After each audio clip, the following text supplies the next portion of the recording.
Welcome to the Replimat, a chatcast in which two nerds, one a seasoned pro, me, Andy, and one a pro in training, me, Tim, will take a melancholy stroll through DS9 on the 30th anniversary of the second season.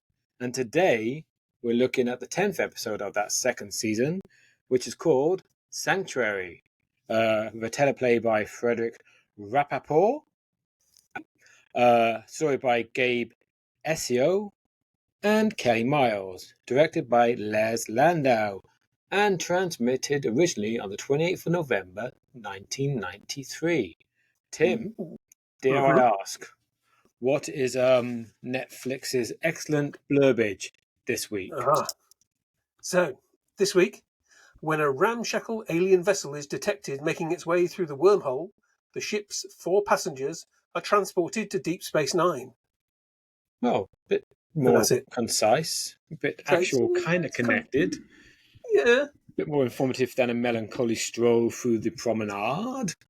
It's briefer than the pre-credits sequence would suggest. So yes, it will. Well, we'll get to that. We will. How's your last 4 days been since we last spoke? Because obviously we recorded a wee bit late this week. I've had a lovely week. Of course, it's your week off, isn't it? I've been off work, so I've been just. It's been lovely. I've been able to do what I wanted to do. I've been in just not necessarily relaxing and resting and stuff the whole time, because I have had stuff I needed to do, but I've been able to write, which is great. There's a couple of small projects I needed to just close off, and one big project that I really did need to close off, which I did yesterday, which is wonderful. So that's just relieved a lot of pressure from me, which is great. So I can, when I go back to work next week, I can concentrate more on the work and worry less about what's not going on in the background. So I finished watching Bad Batch. I watched the last sort of whatever it was 8 episodes of the second series of Bad Batch, which was really good. Towards the end, I was getting to a point where I was thinking I never really fancied sort of binging it at all, but there were some episodes where I thought, actually, I really want to watch the next episode now. But I was quite regimented in. I watched an episode over breakfast, and I watched another episode over lunch, and just kind of, did that. And so that was great. I'm looking forward to the 3rd series of that to see where they pick up from, which is cool. Off the back of that, because I obviously don't do things in anything like the right order, I started watching the Clone Wars. You did Bad Batch before Clone Wars. I did Bad Batch and Rebels before Clone Wars. Wow, way out of sync. Yeah. So you're literally going backwards, aren't you? Yeah, exactly. So I'm 4 episodes into the first series of Clone Wars now. So after Clone Wars, you're going to watch. So after Clone Wars, you're going to watch Attack of the Clones and then Phantom Menace, I assume? Oh, I've seen all the films and stuff hundreds of times. But,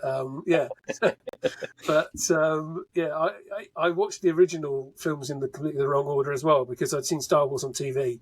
I watched Return of the Jedi in the cinema, and I didn't see Empire Strikes Back for some years. Wow. So, I just... Star Wars and me were just completely all over the place anyway. So I think that's a Doctor Who hangover, where we've watched so much Doctor Who out of order over the years, because all the stuff pre our life, we had to watch however they released it on VHS and whatever, so we got used to just watching it whenever. It never really made it. Well, in fact, I can't... Because we went from my mate Andrew's 9th birthday to see Return of the Jedi in the Odeon in Bristol, and his dad got the timings wrong. So we turned up halfway through the previous screening, and they let us in. So we saw the last half of the film, and then when we stayed in our seats and watched the whole of the film again. So actually, thinking about it, I watched the film out of order. Yeah, you've watched the film out of order. So. That is quite that's quite a classic. That so brilliant. Lovely. So that was that's kind of that's really been my week. And in keeping with the last couple of weeks, I did have another book delivered this week, and it is another Virginia Woolf. This one Yep. is Go on, called you'll get a full picture. this one's called Flush. And Flush. this is it's a very short Virginia Woolf book. It's only just over 100 pages long. And that one is one I've not read before, and apparently it's a biography it's a fictional biography of the poet Elizabeth Barrett Browning's dog. Of course it is. I would absolutely assume that based on the title. Exactly, it's a spaniel called Flush. Yes. Anyway, so and we got a new tumble dryer. Ooh, exciting! Oh, joy of joys, a new tumble dryer. I am so middle aged; it's terrible. But the tumble dryer packed up last weekend. Like that, I went into Curry's, so there we go. Yeah, they did me a good deal. Turned up on Tuesday, suddenly able to dry clothes and towels and things again, and it's lovely. I'm hanging my clothes up on the Aera thing because I don't have a tumble dryer. Fair enough. I give it a spin, give it a rinse, whatever, and then pop it on the Aera. See, for family towels and underwear and stuff.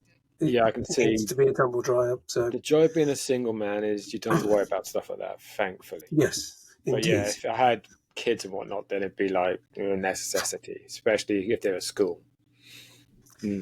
Yes. So that's been that's the entirety of my week. What a revelation! Than usual. What a revelation! Yeah, and for you, that's like uber exciting. I know. I cram it all into 1 week, and then the rest of it will be drudgery and dullness again. So this time next week, you'll be like, we're back to work. That's it. Stress. But there we go. Brilliant. Anyway, how's your week been, Andy? Well, just to keep up the thread, I'm going to go out of order. The last thing first. I have today finally got my own e-bike. Oh, not a bike in an envelope, as I may assume. It's an electric bike. So that's good. Wasn't cheap, obviously. A necessity for me now, I think, especially getting back to work, especially when lifts aren't available, whatever. Like I used my normal bike this past week, and after 4 days last night riding home, I could start feeling it again. I'm like, I can't be dealing with this. I was supposed to get a bike. Your knee's not up to it anymore, is it? Well, it's still healing. Cartilage takes a long while to heal. It can take up to 6 months to get back to how it used to be. And obviously, because you can't not use your knee, not for a long period of time, obviously. No. And there are times when I can't get a lift for whatever reason, so I need to find a way to get to your e-bike. So I got an e-bike, an electric bike. I rode it from Alfred to home, which is probably about 2 miles in total. It was nice. It's got like 3 settings, so you've got a normal. It's all about acceleration, not speed so much, because the bike can actually go up to 15 miles an hour, which is pretty good. If you proper pedal hard, you can pick up some decent speed on it. I can only reach 15 miles an hour, and I'm very unlikely to do that anyway, unless I'm on a long stretch of flat, which this is Wales, so probably not going to happen. But no, it's nice, because I wanted to test up the slope towards mine, because a friend at work, she's got one. She goes, it's like riding on a flat surface. I'm like, I really hope that's true, because that will save me so much time getting home.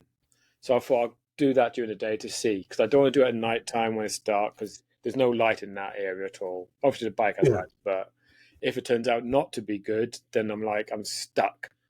You know what I mean? So I thought I'd try during the day, and I could feel it on my thighs when I got home, because I'm not used to going up hills. Obviously I haven't done that for a while. But the knee didn't feel it at all. That's good. Definitely a worthy purchase. Other than that, obviously work as usual. Some busy shifts. It's been quite a busy week actually, which is good. I prefer busy anyway.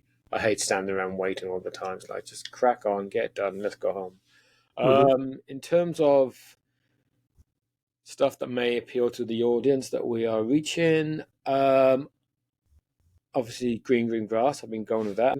Season 2, I've nearly finished now. I've got 2 episodes to go, and it's really good fun. And I think, possibly for me, more fun than Only Fools, which is surprising because spin-offs don't usually do that. They don't, in my opinion, don't often exceed the original. I think the spin-off thing tends to come down to what the spin-off involves or who the spin-off involves. Oh God, yes. Largely because if it a lot of the time if it fails, it's because the characters that are being spun off from something else don't really have enough about themselves to carry a series, and so the whole thing kind of falls apart. But just American programs are very good at generating spin-offs, and you look at something like Happy Days, and there's hundreds of flipping spin-offs from Happy Days. There's one about Fonz as well, including Mork and Mindy. So of course, keep forgetting that. Yeah. But I think this one was because we knew enough of Boise and Marlene. We saw enough of them in Only Fools. They never had rarely had huge roles. Boise maybe when they went on like a trip or something, like when they did that one to, I want to say Brighton. They did that day trip, I think, and they all went around the boys jolly outing thing. But gone into Boise and Marlene quite well, and it works. And I like the ensemble. As you say, they are, as you said earlier, rather, they are quite broad, but they're funny, because they're the archetypes of the local yokel kind of vibe. But then we do know from the very first episode, they do make a line of, oh, he thinks we're thick. Oh, we just let him keep thinking that. And they play that up a bit, although I think they are a bit. But then that's the gag, isn't it? And you've got the house cleaner, Miss Cakeworthy, great name, who doesn't do anything. She just sits around the house eating biscuits and talking all the time. She very rarely cleans. And that's, of course, the ongoing gag. And she's played by, I forget the actress's name, but she's been in a lot of good stuff. She actually, bizarrely, she played Boudicca, or Boudica, in Wrath of the Iceni in Big Finish. Oh, right, okay. Yeah, because as she says on the audio, I can be Boudicca. Obviously, I probably wouldn't be cast as her on screen, though, because she's a slightly larger woman. Right. But very funny and great voice, which obviously is kind of essential for audio. So, yeah, I've been doing that. Last weekend, I didn't mention that, actually. I did watch a large chunk of V-Wars, which is a Netflix thing. It's a vampire thing. Oh, okay, right. But pretty decent. But apparently only one season then was cancelled. So, and I don't have Netflix anymore. So, I don't have access to Netflix anymore. So I can't get back to it anyway. So it's fine. Well, let's hope you didn't enjoy it too much then. Well, I enjoyed it, but since I know there's not a second season, I'm not that fussed. I'm unable to continue. Because had it been a nice cliffhanger, then I'd be like, that's even more annoying. So I'm not as invested as I could have been. The only other thing I've been watching this week, actually, and this is Sean, our editors, we was talking about this a couple of days ago, and he mentioned, you should really watch it. And I'm like, I don't know. But I thought, okay, let's give it a go. The Reckoning. Okay. Do you know what this is? I don't. I've seen it mentioned, but I haven't. It's something I've not paid any attention to whatsoever. All right, The Reckon is, for our humble viewers and listeners, hi Spotify, is basically a dramatization of the Jimmy Savile story. Oh, of course. It's such an idiot. Yes, of course it is. Now you know. Yeah, I figured it's there. No, for God's sake. It's only 4 episodes. It's definitely worth a watch. Steve Coogan does a really good job as... Yeah, everything I've seen has basically almost entirely come down to 2 lines. The first one is that Steve Coogan does a really, really good job. Staggeringly good job. Second point that almost everyone's made is this is a really uncomfortable watch. It depends on how connected you feel to it, obviously. and how much this kind of the lives of serial killers and serial criminals, whatever, fascinates you on a pure psychological level. But I would personally probably suggest to most people to watch the Netflix thing instead. It's an hour and a half, and it's actually and it's all real stuff. Because they do mention in this, obviously, they create a few characters and situations for dramatic reasons to bridge stuff. Again, I get it. But I kind of wish they hadn't, because then that does kind of... dramatic license, basically, isn't it? It basically makes you wonder how much of this is based on truth and how much of this is made up now. And it muddies it a little bit. I can see why they need to sometimes, I guess. Because they did that with the Dahmer thing, didn't they, recently as well? With the Evan Peter thing. Playing Jeffrey Dahmer in that Netflix series. Okay. And of course they abridge stuff, and they merge different characters together to make one character for the sake of a dramatic flow. And again, I totally get, obviously, I get how story works in that, but I think when you're dealing with real life stuff, you kind of have to be more true than that, because it creates an ambiguity that you don't need. It's the difference in documentaries and biopics, basically, at the end of the day, isn't it? They have a different sort of narrative purpose, and they serve different, or they're designed to serve diffent purposes. Sure. So, oh well. But yeah, so that's what I've been doing this week. Lovely. So shall we do the shocking thing and actually talk about Deep Space Nine? Talk about Sanctuary, yes. Yes. Well, Tim, as always, noob, the trainee pro. Yes, trainee pro. This wasn't another. This was not another good episode for me. Oh, sorry, this was another not so good episode as far as I was concerned. Okay. It was a strong Kira episode. Which so it's a shame that overall it wasn't a particularly great episode. I think I was waiting for a punchline or a revelation that just didn't happen, and so I found the whole thing just kind of something of nothing, really. I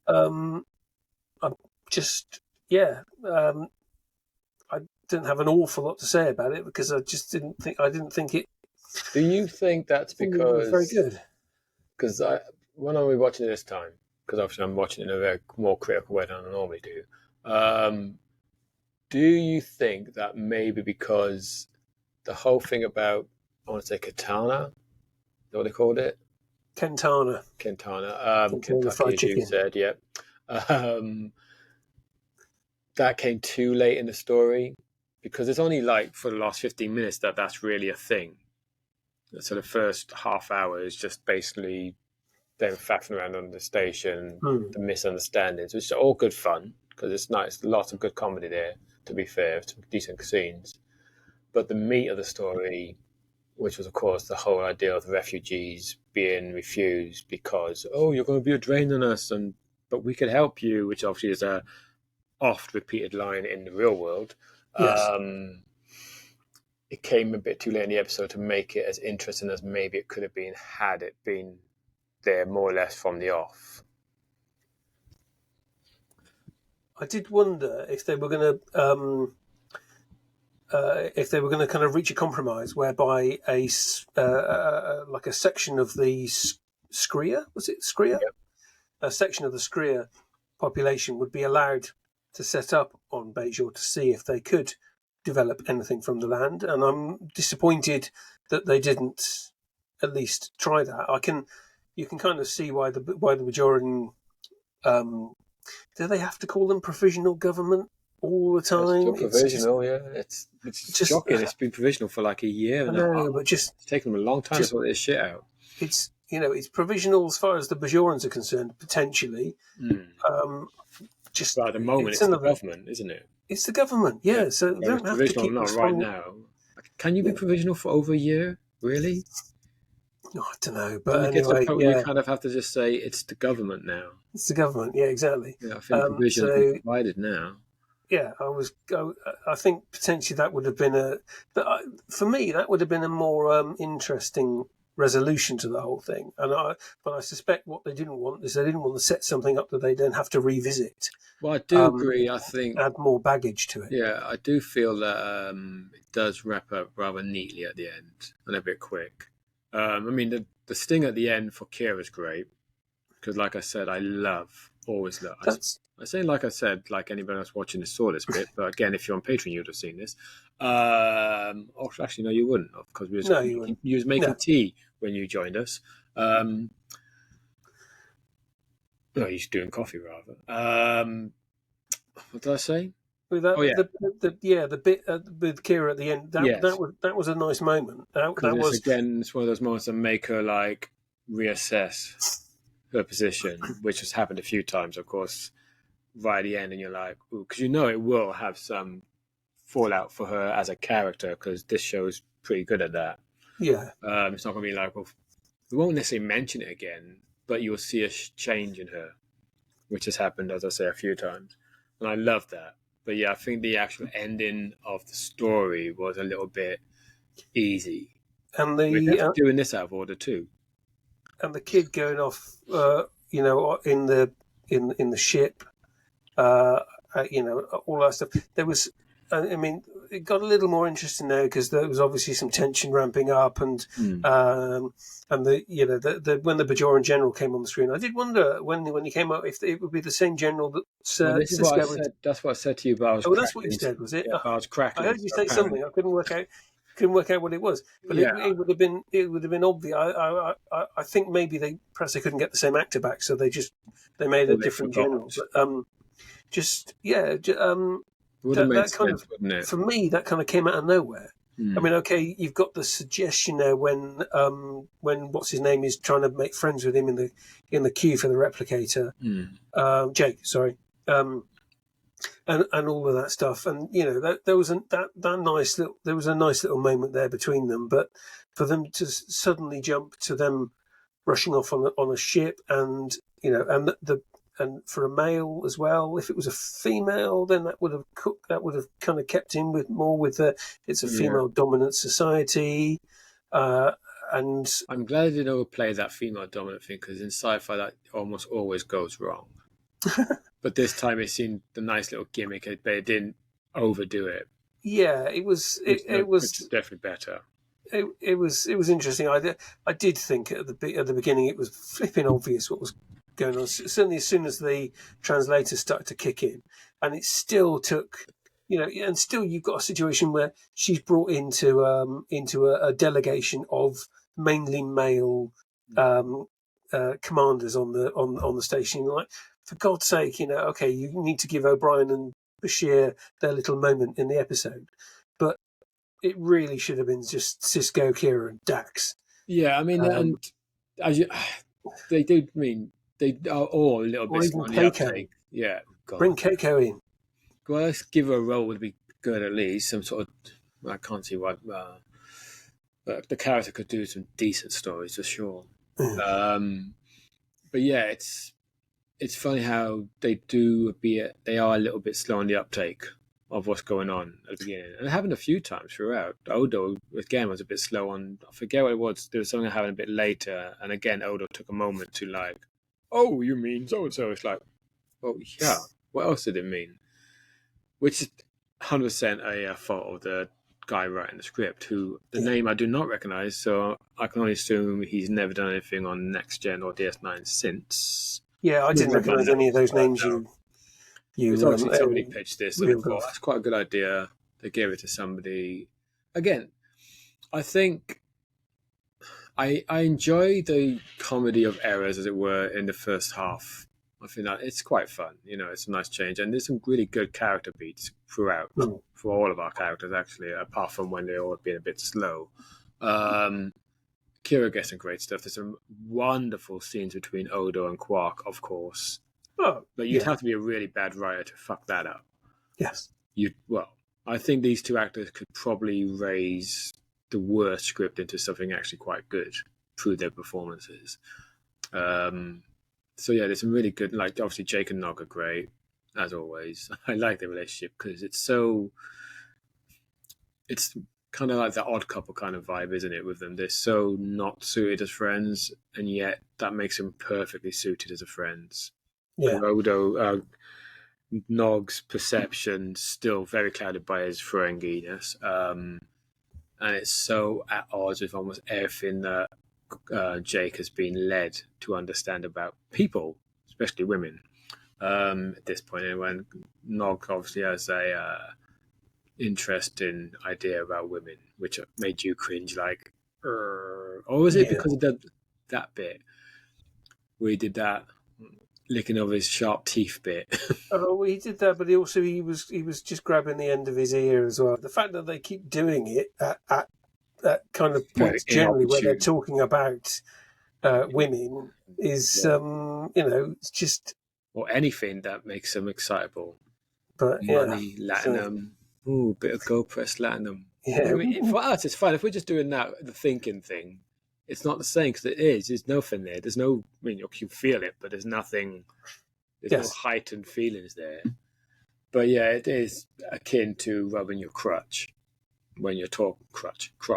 You can rub your crutch, but that ain't going to. Hello, crutch. Yeah, I mean, it is icky, absolutely icky. When you realize what it is, it's like, because even Odo, when he dragged Nog off, it's like you're basically grabbing him by the nuts and pull him off. You know, yeah. You see, as it were. I thought was mildly amusing. Like, But that's acceptable. yeah, because So it's like grabbing him, and go, come here. yeah. Like, can you let go of that, please, please, please, please, please? The other thing is, Cisco found, where are they going? Draylon. Sounds like Or sounds like a man-made fiber. Draylon 2, whatever it was. 4. 4. Draylon 4. Yeah, he seemed to find that quite quickly. I mean, I don't know whether there was, or whether there's some kind of like log of potential habitable worlds that the Federation Well, I has, imagine most of the or whatever. world that's It in. just surprised me that he did that. That he was able to sort of pick a planet and say, "Here you go, you can settle on this one." You didn't see Well, him having to sort of do any I assume they've all been administrative duties in surveyed. the I background mean, and I'm stuff. sure all these planets are in within certain range of whatever been surveyed. So I guess it's just cross-checking, typing in good land, this, and that's the one that came up on a list, I guess. Yeah, but But just again, they've been there it's like this convenient. night by that point. So, yeah, it is a bit convenient. Yeah. I just thought it was convenient. Uh, and I worry that stuff like that kind of it slightly trivializes the impact of, or the sort of the refugee side of the story, which, and I appreciate there was a serious message that was It coming was, through there. but Um, I don't think they, like I said, I don't think they spent enough time on that no, I think they message. had a good idea, but they couldn't work out how to uh, necessarily what to do with it within the episode time, Well, I or think that's because they left how to it so resolve it late. successfully. Yeah, it's because they left it so late in the episode that they didn't give Yeah, themselves enough time to explore it properly because they're yeah, so busy with the whole comedy bit of it in the beginning, which again, it works. It does work. It's very funny stuff. You I mean that you chuckling in places. There's a lot of yeah. No, there was. really well played comedy, but Yeah, the comedy and drama works better when they're juxtaposed, which means they need to happen almost at the same time. yes, Whereas this was like well, long build up in the pre-titles was like 3 or 4 scenes just went on forever. I hate when it does that. It's like just fucking the whole point is supposed to be a yeah. spin title, I'd boom, go. I'd forgotten that Yeah, we haven't no. even had the titles. And then So you're like, oh yeah, we haven't had the titles yet. It's like, yeah, it looks like we're in the episode proper because isn't a teaser supposed to be a teaser? Isn't that yes, what the whole thing was meant to be for? I hate when like modern Trek or modern TV does it a lot, especially modern Trek does it a lot. Strange New Worlds has done it where literally it feels like they've gone like 12 minutes into the episode and then I'm like, come on, man. yeah, It's supposed to be like, isn't the whole thing? Well, I suppose it's because it's not actually network. So back in the day, it was meant to be you have X amount of time to get to the first adverts. Ad break, yeah. So, which is weird in the States, isn't it? Where they have like the teaser, titles, adverts, then the episode. I'm like, I don't know. Being a Brit and having watched most of this stuff on VHS and DVDs and whatever else is BBC, the idea of having a break after the opening credits, just like, God, how would that ruin the pace of the episode? I can't remember now actually if it was part of the pre-credits or not. But the guy playing the Dewberry that was in the pre-credits. Yeah, that was it.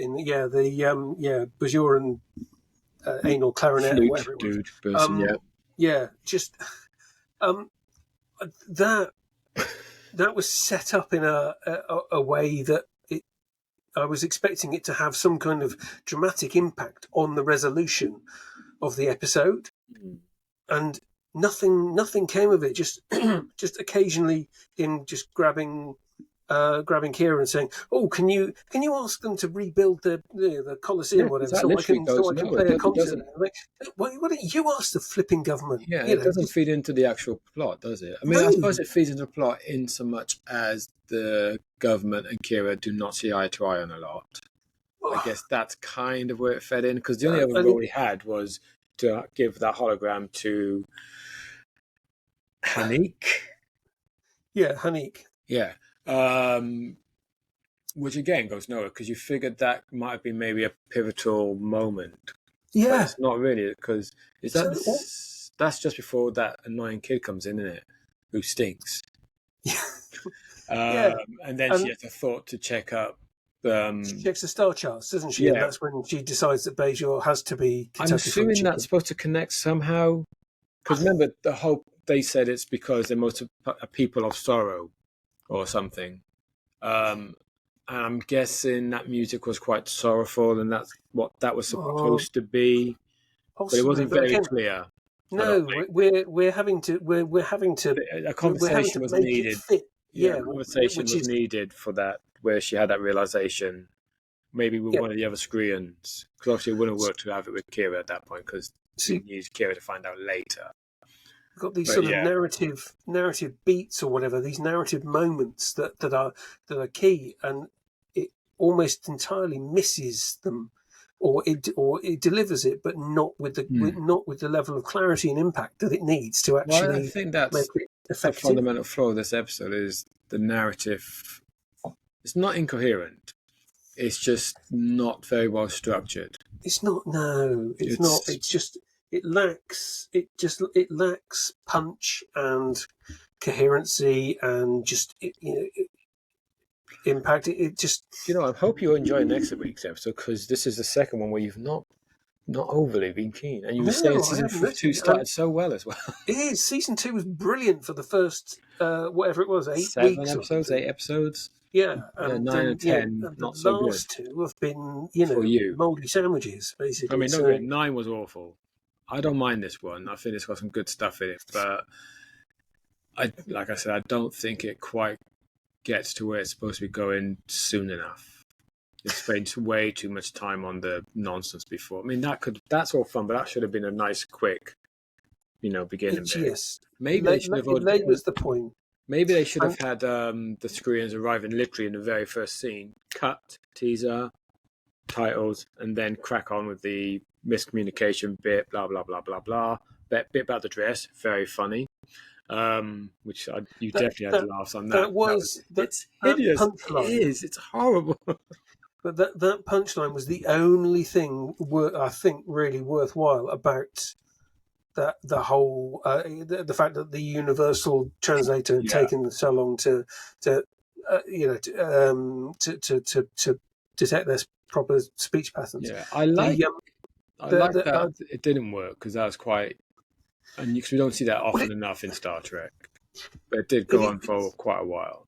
It's good, but I think the issues that we've picked up with the resolution at the end, I don't feel that they are. I don't feel that they're justified by all of the faff and humour that we went through at the beginning. I think so too. In order to get there, I think it would have been a much more satisfactory episode if they'd arrived on the station, and either there'd been a very short bit of with the universal translator, or they just cut that idea completely. And I think it'd be fine. It'd been a little gimmicky beginning, just while we're doing the title sequence or the credit bits over the title, blah blah blah blah. And then end of Act 1 should have been the revelation that she believes this is, and then the entirety of Act 2 and 3. Because you had the comedy stuff with Jake and Nog and that boy. I want to say Hanuk, but I don't know if that's right. That sounds right. But that could have been a nice juxtaposition. But again, there wasn't enough of it. And again, it didn't go anywhere anyway. And also, that bit with him stealing the shuttle. There's an episode of TNG. I feel sure it's in season 2. It might be season 1. I can't recall now which season it was in, which also part of the resolution of that and the threat that they've got to solve to come to a realization at the end is some teen stealing a shuttle and Picard gets him to bounce it off the atmosphere so they save him. But that's the moment where people realize blah, blah, blah. Right. Like watching this today, I was like, ooh, that's very similar. That never occurred to me before. It's a bit rubbish as well, because you're not seeing it. It's all told. This is another episode that I think this could have been a Next Generation episode. Oh God, yeah. Wow. Without much in the way of. I suppose it could. Much in the way of rewriting. The Enterprise was orbiting some planet, then these people turned up, claimed this was their ancestral home or whatever. So Picard and the crew have to solve it. Yeah, that's fine. I mean, the connection to Bajor, I think, again, if it was done more, if it's more of a focus of the episode for like the last 2 acts, then maybe it would have had a more impact, because there's some good stuff there. And I like the idea of the compromise that you suggested, but I also get a sense at the end of this episode that they were setting something up for more later. That's the feeling I was getting there. But, I didn't. I got the feeling that they were just moving them away. Let's just basically taking easy out. Yeah, I mean, okay. There was a mention of the Dominion earlier, so and nicely threatening as well, which is quite, because the music you're like, ooh, now they're suggesting it's actually something more than just somebody controlling just a trading thing. Thing. So that's the second mention. Yeah. Second mention is the first time they mentioned that this race was conquered by the Dominion, which definitely says something else entirely. Yes. So So okay. So that was worthwhile as well. But overall, I've just found the whole episode very unsatisfactory. Yeah, that's fair. It can happen. So I've be done with this one then, I reckon. I think you are done with this one. I feel pretty done with it. Yeah, I have to say. Well, I think my bottom line on this would be there's some really good character stuff. Although it goes on too long, there is some nice comedy stuff, and it's good to have some and it seemed quite natural, the comedy, it wasn't very forced or overly structured. So that kind of worked quite well. And it shows that the core actors, are actually pretty good with some decent comedy stuff if they're given it. I think the idea behind the story, when they get to it, is very interesting. Because again, it's sadly still very relevant. Yes. But I don't think they quite go into it enough. And I think the ending was a bit quick and pat, when they could have definitely, like you suggested, really gone for a compromise so that it could be something they could have carried on with later. I mean, and if they'd sent some of them down to Bajor, for instance, they didn't need to mention them again if they didn't want to. You know what I mean? Because it could just have been something that the Bajorans and the Screens got on with between themselves. And it could have been just something the rest of the Screens went off to Draylon 4 or whatever it was, and that was it. They could have just maybe just referenced it at some point later if they felt like it. But so I don't think it's an awful episode. I just don't think it's. Well, I do think it's one of those episodes that doesn't reach the potential of the idea behind it. Yeah, But I that often I'd agree with happens when they that. have so many people behind the bloody writing of it. Yeah. Last week being an example. My bottom line on this is that I think that there were too many big ideas, and the episode doesn't have time to process them all with enough um, with enough clarity, with enough impact. I thought it was a bit of a mess, and overall just very unsatisfactory. I think that's fair, Yep. But yeah, so So shall what do we have we next week, Andy? prophesize about next week? Well, next week, again, Episode well, 11. for me, it's one of these. It has such a good idea behind it. There's one thing about next week's episode which I can't mention yet. I'll mention them when we get to it. Can you tell me what it's called? Yes, I can in a minute. If they'd actually gone with it, it would have made it so much better just on principle. Right. Okay. This will make sense next week. But the episode is called Rivals. Rivals. Okay. Wow. Well, the only thing that I can think of is that another space station comes to orbit the opening of the wormhole. That's obviously populated by an alternative to the DS9 crew, and You are surprisingly not that far away. Okay. You're thinking a bit big, but conceptually, you're not actually 100 miles away from the actual story. Oh, fair enough. I'll look forward to that then. So that'll be fun. Okay, well, I guess that's us done for this week. A shorter one than last week. Last week was an hour and a half, the longest one we've done. An hour and a half, flipping heck. No one's going to watch that long. The Patreon. Oh, which reminds people. Now we are wrapping up. I should point out to our viewers and listeners, or hello viewer, hello listener. Yeah. We are now on Patreon. We obviously, I will put the link in the description below on both Spotify and YouTube. If you guys pop along over there, we shall be more tightly edited these episodes than we have previously, and we shall put the completely unedited version on Patreon for only $150 a month, which is peanuts really. You'll get 4 very unedited videos. We are deliberately I'm deliberately recording a lot earlier than normally so we can get the nonsense stuff in there and maybe leave some waffle at the end as well, just for people curious to our thought processes. But yeah, $150 a month. And, once it grows a wee bit, we can do a few extra bits here and there, maybe once a month do an actual reaction as well as discussion on we'll pick an episode maybe. But obviously to do that, you guys at home would have to play your episode with us because I'm A, copyright, blah, blah. B, I'm not that technically proficient to be able to pop the video up in the corner, not that corner because that's where Tim is, in the corner up there. So you can watch it while we're watching it. So you'll have to watch it at home and we'll just do the whole press play now thing. Or I would advise you guys to watch it on Netflix though, ideally, so that at least you'll be in sync with Tim. I watch it on DVD and I always end up ahead of him because of the conversion back in the day between American and UK TV, which clearly streaming doesn't have that issue. Not sure why, but apparently it doesn't. Or maybe our TVs are much better these days. And they're probably much the same now, I guess, as US TVs. But yeah, so please do join us on that.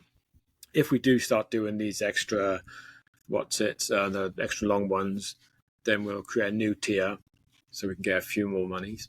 And all the money, of course, I should point out, will go back into the podcast, like microphones, cameras, ring lights, whatever's, maybe even an editing studio, not a studio, physical studio, digital studio, so I can actually start to learn new tricks with editing these videos. Who knows? The world is your oyster. Yes, and I don't like oysters, so I'm staying away from that bloody world. So that was us. Usual social media presences we have. Tim is, of course, on the Twitterverse or X still. The Replimat is still there. We're all on Instagrams. Correct. Yeah. Not there much. Yeah, I'm there a lot more now, only because I'm on Threads, by the way. And I just share my Threads posts onto Instagram stories because it's just a click of a button done, which is nice and convenient. Apparently there's other ones like Blue Sky, which I've never gone to, so there's too many of them now. I think we'll stick with what we've got. I think that's sufficient for now. Yes. So like and subscribe. Comment if you like. That'd be nice. We actually had a comment on our video last week. That was nice. Oh, did we? It was by our guest. Oh. But, it was a comment. He's not. God, it's biased. It's a fun comment. You should read it. It's predictably amusing, and it's a gag that. Well, now I'm saying it's a gag. I think you can work out what it was. A gag that we used quite a bit last week. Just became our gag throughout the episode. If it's what I think it is, then yes, it was possibly we could be accused of overusing that gag, but it got a good response. It was funny. Yeah, it did. It worked quite well. Okay, so viewer, yes, and whatevers, and listeners, we shall be back next week. All things being equal, I don't want to say we definitely will be back, but so far we're doing good. Mm-hmm. And for Rivals. And Tim will find out how close he was conceptually to the actual episode. Until then, goodbye from me. And goodbye from him. Bye-bye, Duggan. Da, da, da, da, da.